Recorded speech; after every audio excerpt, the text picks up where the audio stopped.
YSR Congress party అధినేత YS Jaganmohan Reddy వరుసగా వివిధ జిల్లాల నేతలు ప్రజాప్రతినిధులతో సమావేశమవుతున్నారు.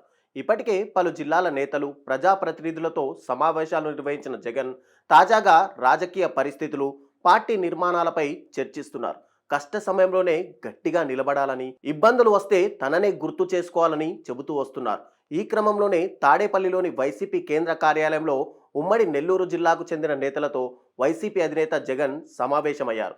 ఈ సమావేశానికి నెల్లూరు జిల్లాకు చెందిన వైసీపీ ఎంపీపీలు, జెడ్పీటీసీలు, మున్సిపల్ చైర్పర్సన్లు, మేయర్లు, స్థానిక సంస్థల ప్రజాప్రతినిధులు, నాయకులు హాజరయ్యారు.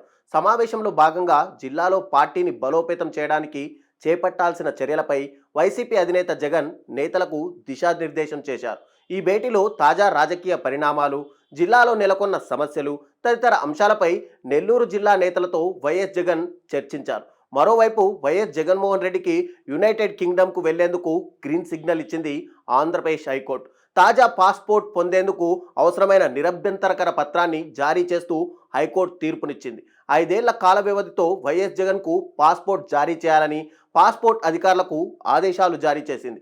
తన కుమార్తె డిగ్రీ ప్రధానోత్సవం కోసం ఈ నెల 16వ తేదీన యూకే వెళ్లేందుకు అనుమతి కోరుతూ వైఎస్ జగన్మోహన్ రెడ్డి చేసుకున్న అభ్యర్థనలకు హైకోర్టు ఆమోదం తెలిపింది. ఎన్ఓసి ఇవ్వాలంటే స్వయంగా కోర్టు ముందు హాజరై 20,000 వ్యక్తిగత పూచీకత్తు సమర్పించాల్సిందేనన్న ప్రత్యేక కోర్టు ఆదేశాలను రద్దు చేస్తూ హైకోర్టు తీర్పు వెలువరించిన విషయం విదితమే.